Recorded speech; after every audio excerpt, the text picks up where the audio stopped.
The 80s, 90s, 2000s, even the 2010s were golden ages in Formula One, where drivers would pull off bold and daring moves to battle their opponents on the track. Nowadays, the races can feel more like watching a traffic jam on the M6 near Birmingham. People have put the blame on many things. The tires falling off too quickly, the tracks being bad for racing, or we need to bring refueling back. But the fact of the matter is, one change would fix 90% of the problems in modern Formula One. We need to make the cars smaller. Over the years, Formula One cars have gone from being go-karts with a V10 in the back to more aerodynamic, sleek, and modern, to now being a small super yacht, maneuvering round nearly 100-year-old racetracks and cities that were designed for Fiat Pandas. To put it in perspective, the cars have gone from weighing 540 kilograms, which was Ayrton Senna's championship-winning McLaren's weight in 1988, to now weighing a whopping 800 kilograms for the current championship-winning McLaren. It's not only the size and weight that have changed, although that is the root of all these problems, but there are other effects that we are feeling because of these changes. However, let me state that F1 cars are safer than ever before, and it's hard to argue that things like the halo or the robust monocoque chassis should be removed, unless we want our drivers to no longer have working brains. This does mean that some weight will have to be added, compared to the death trap on wheels that was the F1 cars in the 70s and 80s. Which is fine, I'm not against keeping safety features. What I am against is the one change that seemed to trigger all of these weight changes in the first place: the hybrid engine system. Look at this graph.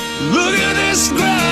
Sorry, I got a bit distracted, but seriously, look at this graph. In 2009, Formula One introduced its first sort of hybrid-esque system in the form of KERS. Before that, F1 cars' weight had remained relatively unchanged for a very long time. But after that, as electrical power has increased, F1 cars have just got heavier and heavier. There's a reason that Teslas look like they were designed by someone with a thing for inflation. Electrical power units require a hell of a lot of space. So here's my first solution. Let's bin off electrical power. I mean, Formula One is already going to be using sustainable fuels, meaning they're closer to meeting their net zero goals or whatever. And Formula E exists. Let them drive around the battery-powered boats and give us back some V10s or V8s so that cars sound less like the Toyota Prius. Seriously, that is what an F1 car should sound like. I do not care if I'm acting like a 50-year-old man. The hybrid system isn't the only problem F1 has that's causing these traffic jams. And I'm actually going to tell you why speed is an issue in Formula One. What? But first, let's just admire a beautiful V10 engined car in the background of this video. Yeah, today's video is sponsored by David Tires Art. In basically any upload for the past few months, you'll have seen these two fine art prints in my background. And genuinely, I love them. They are unique pieces of motorsport art designed by David Tires, using high-quality archival inks on museum-grade paper for long-lasting quality and evidently vibrant colors. They've made a huge difference in just making my recording space feel a lot more lively. When I go back and look at old videos now, it feels naked. They're professionally packaged and shipped from David's UK studio, as well as being hand-signed and numbered, as they are limited edition. So use code Dan15 at the checkout of davidtiresart.com for 15% off fine art prints and get yourself something truly unique. Thanks to David for sponsoring this video. Let's talk about why speed is a problem in Formula One. That might seem a little bit confusing. Surely every team wants to go fast. Well, yes. But in terms of good racing on track, sometimes going faster isn't better. Usually as an F1 regulation cycle starts, for example, like in 2022 when the cars changed, they will get a little bit slower as teams have to start rebuilding and relearning. But by the end of the regulations, for example, 2025, the cars are the fastest they've ever been, with almost every weekend someone breaking some kind of lap record. Kimi, you are on pole. Thank you. To back what I'm saying up, by the way, at 10 races this year, either the qualifying or race lap record has been broken. And at the time of me filming this, we haven't even finished the season yet. Okay, what's my issue? F1 is the pinnacle of motorsport. Of course it's gonna be fast, you silly little northern British man. In pursuit of this speed, F1 cars have got longer, more complex, and crucially, produce a lot more dirty air because of it. This means that even though the cars are fast around a lap, as soon as they try to follow another car through a corner, the turbulent air, for lack of a better word, fucks them up. It's why so often this year, if you've been paying attention, you'll see drivers stuck behind cars at around the 0.5 to 2 second mark, with the DRS zones basically being the only thing that helps them stay close. And don't even get me started on what a bullshit cop-out the DRS is. Thank God it is leaving the sport for 2026, much later, may I add, than the FIA ever planned for it to. But don't worry, I will hear out the other side of the argument to this, but not before I bring one last point to the table. I know, this is one that really grinds my gears. Also, we actually spoke in depth about this over on my podcast, Crash Happy, where me, Mr. V, Formula Duck, Not Applicable, and Mr. Pulse yap somewhat about F1-y related topics, as well as playing games. So go subscribe for that. After you've subscribed to me, of course.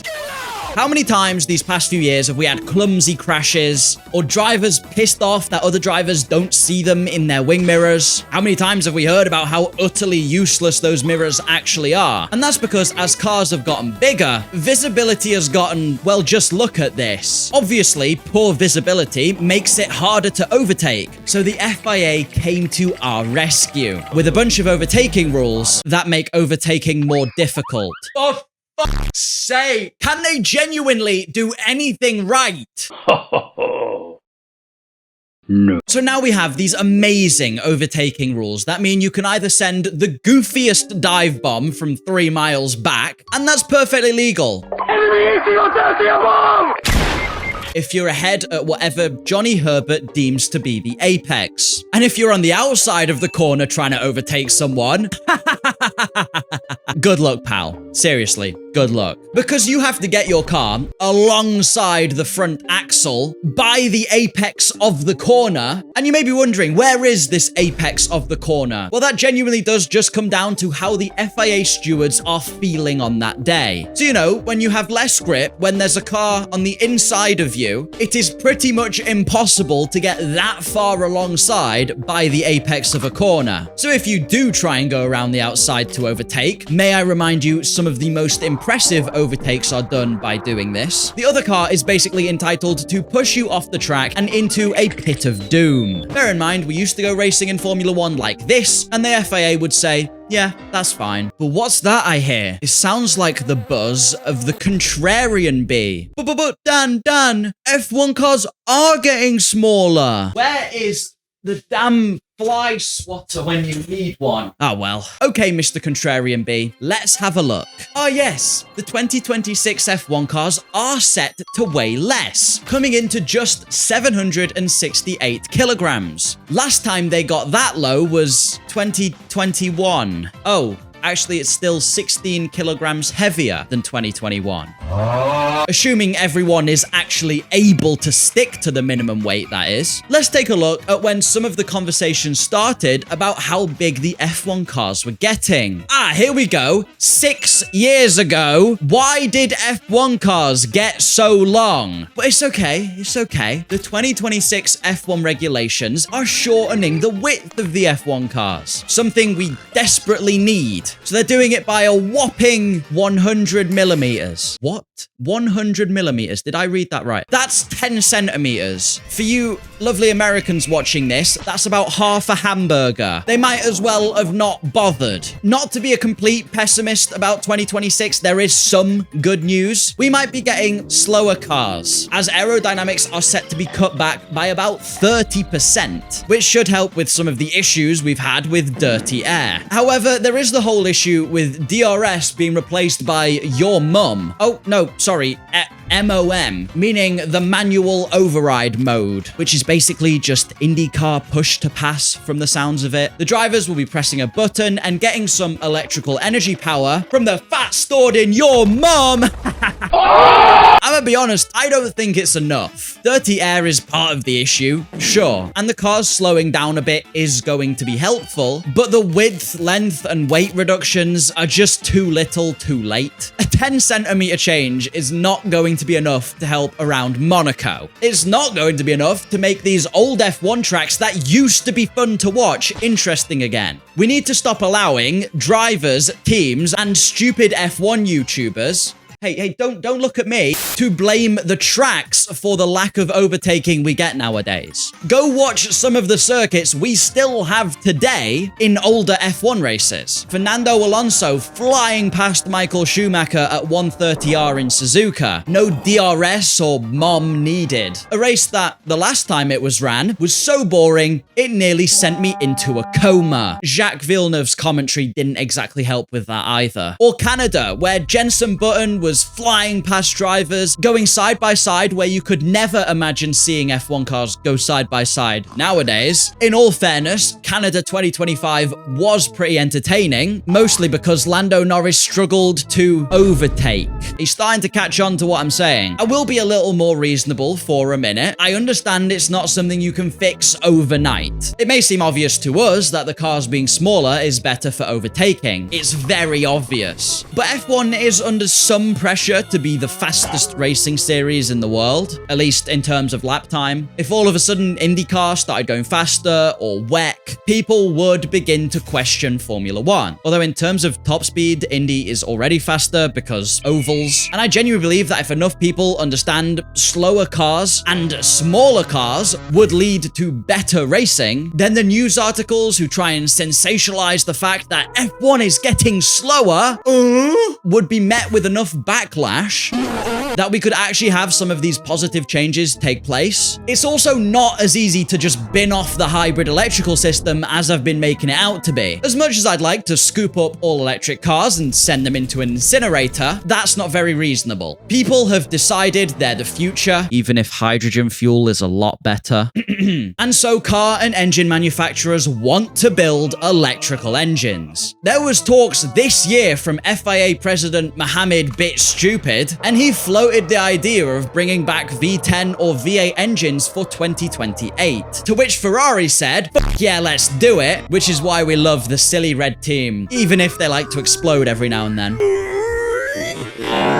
But all the other engine manufacturers started crying about all the money they'd invested into electric and hybrid engines. They started complaining about the fact they don't make cars with big, cool V8 and V10 engines anymore. They just make whiny, shite electrical ones nowadays, or 1 liter, 1.5 cylinder hybrids. I think I got a bit distracted again. Point is, F1 has to keep a lot of people happy, and the trade-off of that can sometimes be us, the fans. Another point is that boring F1 races have always existed. 2005 Imola was noted for having barely any overtakes. Even the first ever F1 race was noted as being remarkably dull. Not exciting or invigorating, dull. With the Alfa Romeos cruising to a dominant victory, and the next fastest car in qualifying being a whole 1.8 seconds off. And if you know a bit about that season, you'll know a proper title fight between the two Alfa Romeo drivers of Farina and Fangio was prevented because the Italian team wanted the Italian driver Farina to take the championship. So maybe we should just accept that not every race can be Brazil 2024, or Silverstone 2025, or Australia 2025, and they all happened quite recently. Even the most boring Monaco race nowadays would seem exciting to the people who used to go out and watch F1 because there was no TV screens or commentators. You just were watching cars go by. If you do want F1 cars to get smaller, you should subscribe. It won't change anything, but it will make me happy. Make sure you check out David Tyer's art for fine art prints, and also my podcast channel, Crash Happy. A huge thanks to these guys, the channel members. It really does mean a lot to have your support, and it goes a